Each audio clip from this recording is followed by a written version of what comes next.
So as long as there is not a cure for this disease, the people being diagnosed need to have a support system like ALS Family of Faith who come alongside them for one-on-one support throughout their whole journey. Welcome back to another episode of Up Next. And today I get a chance to sit down with, two folks from Payson, Arizona. And we're going to talk a little bit about Payson, Arizona first. But I have my sister-in-law, Sarah, and then we have Tanya. So guys, how is Payson? Tell me about Payson, Arizona. Sarah, I'm going to start with you. Well, Tommy, I know that you like to joke with us that Payson is like the Wild West and we drive buggies around town. That's not true.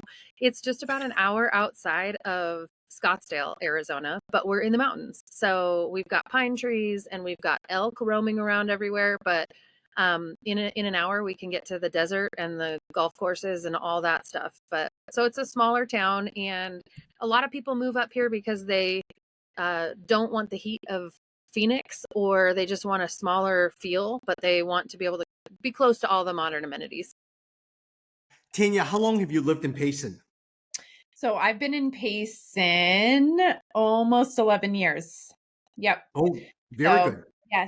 Yes. But my husband was born and raised here. So that's how I got into Payson. If I was to ask you how Payson has changed even in the last 11 years since you got back, when you first moved here to now, what would you say?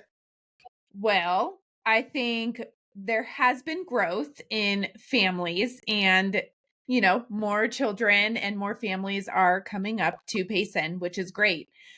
So that's been a huge change, because when I moved here, we had not started a family. It was just my husband and I. And so in the past 11 years, I've just seen so many families blossom. And I do truly believe Payson is working on growing to meet families' needs. Yeah. Sarah, what would you say? How has Payson changed even in the last couple of years that you've been there? Yeah, that's a great question. We actually moved here during COVID, and so it was a unique season. That said, because we're a smaller town and because the weather is nice most of the year, people were able to be outside a lot. And so some things changed, some things didn't. But traditionally, this is a town where people like to retire to because the weather's great. They can be outside a lot. And like Tanya said, over the years, we've seen more and more families, more and more entrepreneurs, remote workers that have been moving here. Really, it's a quality of life thing. There's a huge outdoor adventure environment. So mountain bikers, people that like to be out kayaking and paddle boarding, hikers, that type of a thing. So we're just about 2.5 hours away from the Grand Canyon. And it's a playground for people that love to be outside. Yeah. Well, today we're going to talk about a ministry in which we all started together when we were all together at Northern Seminary's Growth Center for Church and Mission. We had an individual who had a passion for ALS, and hence ALS Family of Faith started. Sarah, talk to me about ALS Family of Faith. Yeah. So if you don't know, ALS is a neurodegenerative disease. A lot of people know it as Lou Gehrig disease. So Lou Gehrig was diagnosed with it in the 1930s. He was a famous baseball player with the Yankees, and he died from the disease. And that was really the first time that it got any sort of attention, that people knew what the disease was. Effectively, it is a disease where the brain stops talking with the muscles. And so your body loses the ability to walk, to talk, to eat, and eventually breathe. There is no cure for it. And everyone that dies from ALS effectively dies of respiratory failure. So in a very crude way of saying it, if you have ALS, you're going to die from suffocation. Yeah. Tanya, what does the ALS Family of Faith do? Yeah, so we come alongside families, really. We come alongside the person living with this disease and their caregiver, and we offer one-on-one support. And that looks like a prayer partner. That looks like someone who is there to really walk through what their life looked like, what they're going through today, and the future. And for someone who's living with ALS, a lot of times this is walking them with courage, walking alongside them in their faith in the Lord, and that they are going to meet Jesus. And to have faith in that, and to know that they are loved not only by their family, but by our God. And so we call them care partners. So the person that they are meeting with one-on-one is a care partner, and we meet them where they are. So if this looks like they need weekly meetings, our care partners are meeting with them weekly. If they need every other week, we are meeting with them. And this looks like a phone call, texting, email, Zoom meetings, because ALS is a progressive disease. So if you are living with the disease, you might start out with phone calls and Zoom meetings, but towards the end of life, it might be texting and it might be more emails. And so we want to make sure that our care partners are able to meet each person where they are. Yeah, yeah. Sarah, how did it start? Talk to me about Steve Coughlin, all of that stuff. Where was the history of ALS when you and all three of us first started this project? Yeah, great question. So a gentleman named Steve Coughlin, he is our founder. In 2018, he was diagnosed with ALS. The diagnosis process is about a 2-year process because it's a process of elimination. They have to eliminate all the other potential diseases that it might be that are causing the symptoms. So in 2018, he was diagnosed with ALS, and his doctor said, go home, get your house in order. You probably have about 2 to 5 years to live. And that was it. So Steve left and was really shell shocked, because what does that mean to get your house in order, and who's going to help me with that? And how do I process all these, existential questions about, did I live my life well, and what was the purpose of my life, and remaining years? There's a lot of fear, a lot of questions that come up in any type of a end of life diagnosis. So Steve was looking for something, an organization or a place where he could process this, including from a spiritual standpoint. So understanding that there are certainly some people that don't believe in God, but for everyone else that does, getting an end of life diagnosis brings up a lot of questions about, who is God? Do I really believe in him? Is he who I thought who he said he was? And so Steve wanted a place to process that. And he found that even his church community wasn't able to do that with him, because by and large, people are not familiar with ALS and the unique circumstances that you encounter when you've been diagnosed with an end of life diagnosis that robs your functionality. So he started asking around and said, is there a way we could create an organization like this? So that's where we all started. We got called around the table, and he said, can you guys figure out how to create this? So we figured out how to create it through a lot of fits and starts. And we started with one client, and we weren't sure what the need was going to be. And 3 years later, we've got 100 clients. That's a client is somebody living with ALS or their caregiver or loved one. Yeah. So we've got 100 clients. We've got people that are constantly coming to us. And so we're constantly trying to clear people off of our waiting list. Yeah. And it's what we're realizing is that if we had all the resources in the world, we could serve 3,000 people on any given day, unfortunately. Yeah, Yes. yeah, yeah. And Sarah, a lot of times going back to even with Steve, is the guy was a very successful marketplace leader, extremely wealthy, and thought, man, I could take over the entire world. And suddenly his entire life got turned upside down as he had to deal with this diagnosis. Yeah. It's crushing, it's heartbreaking. And we've been privileged to come alongside other folks that are in similar circumstances to Steve and say, we want to walk with you. ALS is a very isolating disease, both for the person living with ALS and for their loved ones. They get to a place where they can't leave their home. Even going outside is very difficult. It requires, special vehicles that can fit a large wheelchair and respiratory equipment and things like that. So a lot of people don't leave their homes. And sadly, we know this, when someone's going through a really hard time, a lot of people in our communities want to help, but they don't know how to help. And so they end up distancing themselves. And so it's isolating, because the people that are living with it and their caregivers, it's ALS 24/7. And their community starts to kind of disappear. And That's where Yeah. we come in. When others walk away, we walk into the situation and we Yeah. walk through this with them. Yeah, I love that comment. When others walk away, we Yeah. walk in. Tanya, you actually had a specific personal connection to this entire ALS. Talk to me about that one. Yeah. So I've had ALS essentially hit my family twice.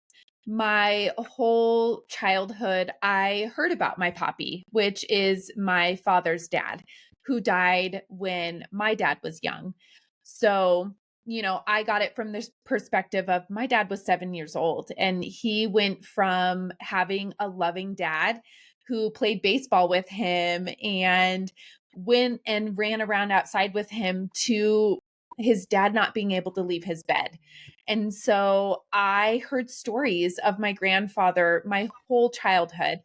And then when I was 13, my second cousin, his wife, was diagnosed with ALS, and it was a hit to our family. I remember driving home. It was a family reunion in Las Vegas, and we were driving home, and my dad was like, we need to spend all of the time. We need to encourage her as much as we can because she doesn't have a lot of time. And this is where I think about Lori, my second cousin. I grew up calling her Aunt Lori because she's so much older than me. But she is technically my second cousin. And the really cool thing about our story is she is still here with us. She is celebrating her 21st ALS walk this weekend, actually.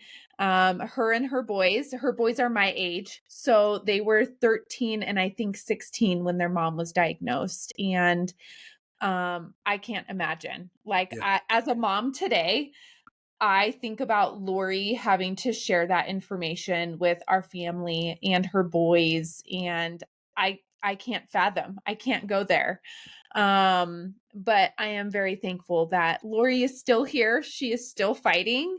And so I have two sides of the spectrum. Because I hear my dad's stories of my puppy who didn't live longer than a year after his diagnosis.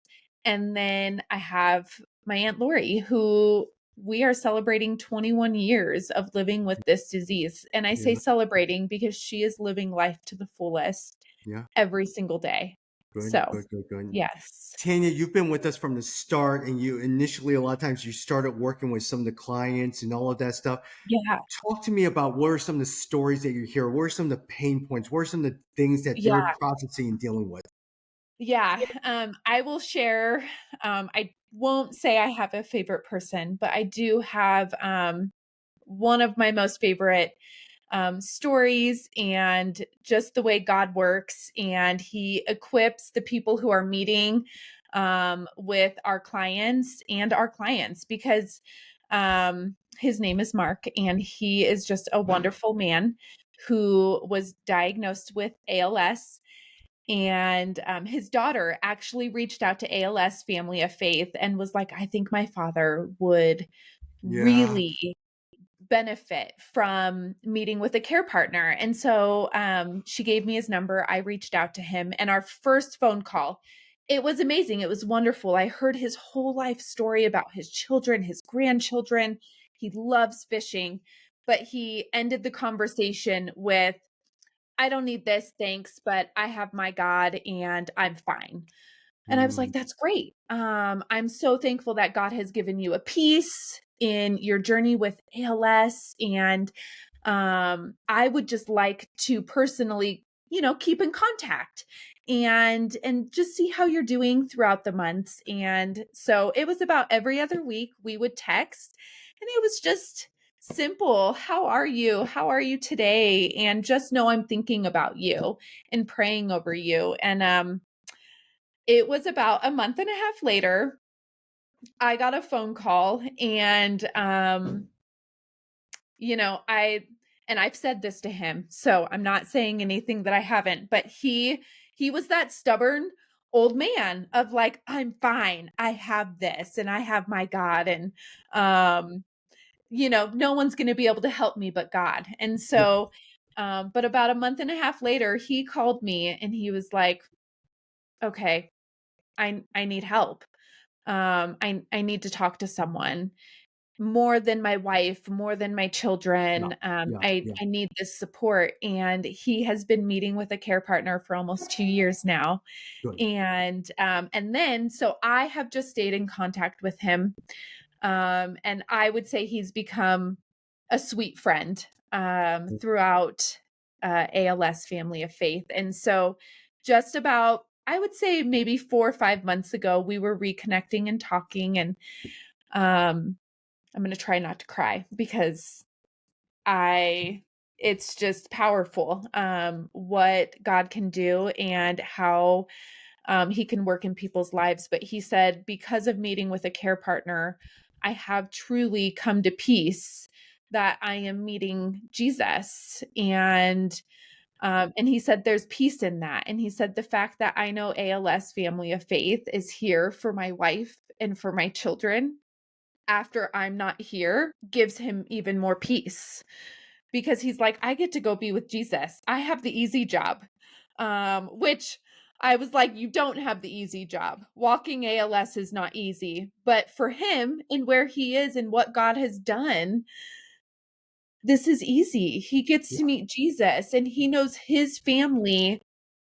It's not going to be easy when they have to say goodbye to him, but Yeah. he Yeah. knows that ALS Family of Faith is here, and they will, a care partner will be there for his wife and for his children as they walk their grief journey. Yeah, yeah. Sarah, there's so many of these different stories from different parts of the US and world and all of those different things. And like you're saying, a lot of times ALS is this terminal disease where people don't know what to say, they don't know what to do, all of those things. Talk to us about the details of ALS. Like, if somebody was to help, how much does it cost per month to really be able to come alongside these guys? Yeah. So that's a great question, Tommy. One thing that's important to note about ALS is it is not as prevalent as cancer. Although somebody gets diagnosed with ALS every 90 seconds and someone dies of ALS every 90 seconds. So while not as prevalent as cancer, it's still widespread. And there are very few resources for the ALS community compared to the cancer community and things like that. So what ends up happening is a lot of these folks are not just using all of their resources to find services for ALS, but they are getting into debt. So there are a lot of people. This is straining their current situation, but also that of their family members. And so the ALS Family of Faith provides all of our services free of charge to people that are affected by ALS. It costs us basically $50 per meeting that we have with a client. And so if someone is meeting with if we're meeting with a client once a month, that's $50. If we're meeting with a client once a week, then that would be obviously $200 to serve them for the month. And that provides them the like Tanya was saying, a care partner that's dedicated to them specifically. And that care partner, if you think of them kind of a mix between a counselor and a prayer partner and a chaplain, all mixed together, they meet with them regularly and they talk with them through all of the things that they're going through, the huge questions that they have. They're also sharing stories about their grandkids and about their spouse and their father and all that stuff, and just all the things that they want to share with somebody within the context of, I'm dying and this is happening soon, and the strain it's putting on my family and my all of the relationships. One thing that is important to note, Tanya mentioned Mark needed somebody to speak to. And a lot of times people will say, well, why don't they just speak to their spouse or to their sister or whatever it might be? If you think about, if you are immobile and your spouse or your loved one is needing to be the one to feed you, to bathe you, to change you when you need to use the Yeah. bathroom, oftentimes they can't go to the bathroom. So they're completely immobile at some point. They can't speak. it is so hard to confide in your loved one that you're sad, you're frustrated, you're upset, when they're also the one caring for you. Or if you're the caregiver, to be able to, you're not going to share with your loved one who has ALS that you love them and you are sad and you're also angry and maybe a little bitter. Those are not things that you're going to share with them. And so that's why it's so important to have this care partner that can talk with them weekly, that they can process all of this with, so that they can love their loved one well and not put all of that strain on that other person. So that's what the care partners do, is they come together and they say, hey, you're my person and I'm walking with you through the entirety of this journey. And if it's phone calls, if it's a text message, about 50% of people that are living with ALS lose their ability to speak first before they lose their ability to walk or to eat. And for those people, they can't have a phone call. And so actually we'll do text messages with them. A lot of them have technology. It's called eye gaze, where they can actually spell out words with their eyes. And so they can have a conversation like that, or text back and forth with somebody like that. And for those people, the care partner might actually have an ongoing conversation with them throughout every week. So it looks a little bit different for each person. Tanya, in order to help fund some of these initiatives with ALS Family of Faith, you started a spin-a-thon. And where did that idea come about, Tanya? So really, ALS Family of Faith, we serve people who are essentially losing every ability that they once had, including moving their body. The spin-a-thon started because I have fallen in love with a spin class. And if you don't know what that is, it is essentially a stationary bike that you just go in and ride. Each spin class is so different. There's some where you have goals, you have mileage goals, and you are literally just riding a bike. My spin class is fun. We have loud music, we have fun lights, and it has just been a safe place for me. And it has been a great place for me to move my body. And because of being part of ALS, a part of the ALS community, I don't take for granted the fact that I can go ride a bike for 45 minutes. And so the spin-a-thon came to light for me when I started viewing moving my body as a privilege. I get to move my body. And so here in Payson, we started the spin-a-thon to encourage our community to come together and move their bodies for those who can't. And so that's really my heart behind it. And there are so many more ideas that are just coming from this mindset of, this is a privilege that we get to go for walks and that I can ride a bike and that we can run around with our kids. This is a privilege that people living with ALS have had ripped away from them.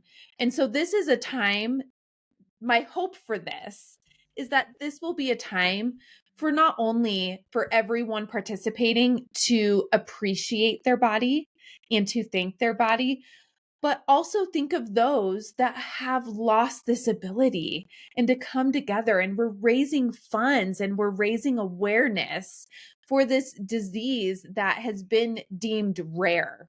And as Sarah said earlier, no, it is not, there's no comparison between ALS and cancer. There isn't. There are people being diagnosed with cancer, I'm sure just as much as ALS, but ALS is that ugly disease and there isn't much hope. This is an end of life disease. There is no medicine. There's nothing that is going to help you necessarily live longer. There is medication that can help with some of the progression, but essentially there is no hope in ALS. And so we want to come together in Payson, Arizona, and potentially in future states to move our bodies for those who can't and raise awareness for this disease that is not talked about enough. Mhm. Yeah, So yeah. that's the heart behind the spinathon. Tanya, when is this spinathon? It is September 28th. So we are coming up, what, like a week and a half? Yeah. And we have seen just such great support here in Payson from, we have our local hospital and we have care centers and we have entrepreneurs and local businesses who are excited for this and excited for the potential and how this not only serves as an awareness project, but also to bring our community together. So, yes, we are excited for September 28th. Yeah, very good. Sarah, if people want to find out more about ALS Family of Faith and all that stuff, where can they go? Website, all of that. Can I get that information from you? Yeah, if you just go to giftofcare.org, then all of the information will be there. And actually, if anybody is interested, you can be a remote rider for this spinathon. So, Tommy, you can get on your bike and you can ride for 45 minutes and you can set up your personal fundraising page and raise funds on behalf of this. You can go to giftofcare.org. You can sign up for the spinathon. You can also go there to donate as well. Yeah, yeah, yeah. Tanya, I'm hoping that eventually you're going to be able to do that where different people jump on and you could do, Yeah. let's say we do a 24-hour spinathon and everyone takes an hour or something like that. And we could just do something like for 48 hours. Yes. No, I mean, there's so much growth from a spinathon. And I'm not going to lie, I thought I was super creative, but spinathons are a thing. Um, after I shared the idea with Sarah and Jimmy, I was like, oh, this is a But thing. it's Yeah. not that. I love it. It's not Hey, that. Yeah. my goal, ladies, is we're going to do a 48-hour, and everyone takes 1 hour, and they are committed to raising $1,000. Yes. And we're going to raise $48,000 for ALS. I love it. Tommy, are you going to ride the Love first it. hour? I Yeah. will. You know what? We have a Peloton at home, and I may actually end up doing that. Okay. I'm not You're sure going if to I'm going start to do it this one, practicing. but was that? I said you're going to start practicing. Oh, I haven't written. Yeah, yeah, I will try. I will start working on it. So, Tommy, something that I think that is really interesting is, a spin class is a great setting to do this. But there are people that don't want to be inside when they're riding their bike and they want to be outside. And that's a great opportunity for a remote rider to get on their bike and ride for that same amount of time.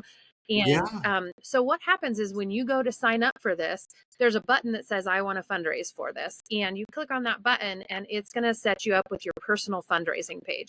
You can share with your friends and family and tell everybody, just give $10 towards this. Or, you can give $2,000 if you want. I'm not going to stop you from that. But small amounts, large amounts, it's a great opportunity to say, hey, I'm going to go ride my bike, or more, even better, let's get all the people in our neighborhood to go ride for an hour and we'll raise money and we'll raise awareness. And yeah, I am super hopeful that we'll be able to do this across the country. It's a great opportunity to do it both live and virtual. Yeah. And the one thing a lot of times is, look, I mean, it's not like a gift that we're giving or a present or a box or something like that. It is coming alongside the person and providing that counseling, a listening ear, that chaplaincy, where a person is able to express and help them emotionally and spiritually as well too. So those are some very important things. And as somebody who dealt with cancer and lived with pain for about 9-10 weeks, to have someone you could process it with versus trying to deal with it internally is just very helpful. Sarah and I were just talking about this the other day. There is no cure for ALS. And so people are still being diagnosed daily. People are still dying from ALS daily. So as long as there is not a cure for this disease, the people being diagnosed need to have a support system like ALS Family of Faith who come alongside them for one-on-one support throughout their whole journey.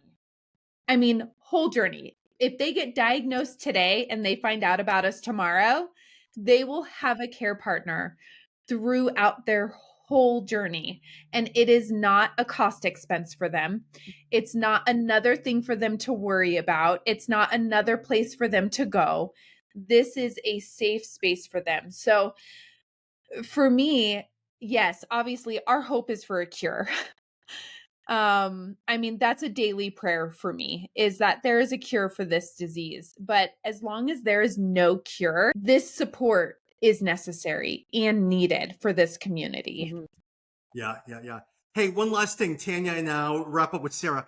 Tanya, I mean, this is one of your first projects. You were a stay-at-home mom for the longest time.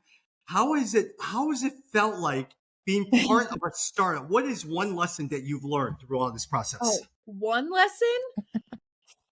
Oh, I think my biggest lesson, and I think this is because of you, Tommy, and Sarah, and Jimmy, is to not lean on my own understandings, because there have been a lot of times where I have said, I can't do this, or I'm not capable of this. But because of being surrounded by people who say otherwise and speak truth to me throughout this whole journey, it has showed me that if I do not lean on my own understandings and trust in God and trust what is being placed on my heart and mind, it will be fruitful. And because here we are, and I doubted the spin-a-thon. I think I held on to that thought for weeks before I even brought it up to anyone.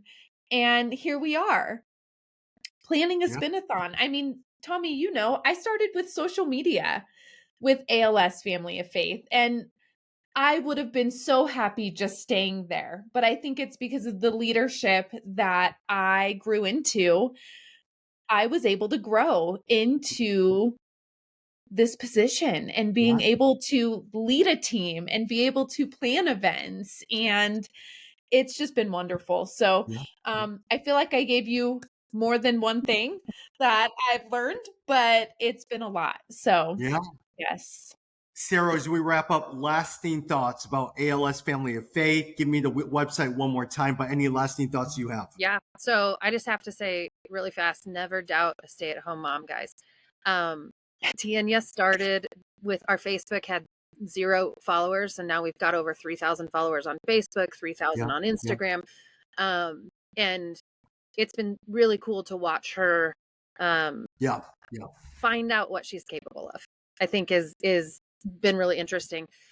So again, to find information about the ALS Family of Faith, to participate in the spin-a-thon, to donate, to find out other ways that you can get involved, or maybe you want to do a spin-a-thon in your own town or city, you can go to giftofcare.org. So giftofcare.org, and you'll find ways to contact us, ways to get involved with the spin-a-thon. And so we would really encourage you to do that. Yeah, I don't know, Tommy, there's so much more that we can continue to talk about, but my prayer is that people would ask God, is this something that you want me to learn more about? Is this something that you want me to get involved in? 4 years ago, the only thing I knew about ALS is Lou Gehrig. And I never thought I would get involved in the ALS community. And this has been a surprise and a rich blessing, and not something that I would have told you, oh, that's my thing, that's what I'm interested in, or whatever. And so I would encourage everybody to just ask God, like, is this something that you're putting on my heart? And see where it goes. Yeah. Very, very good. Thank you very much, Sarah, Tanya from Payson, Arizona.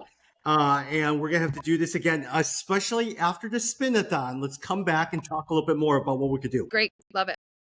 Yes. All right. Thanks. Talk soon, everyone.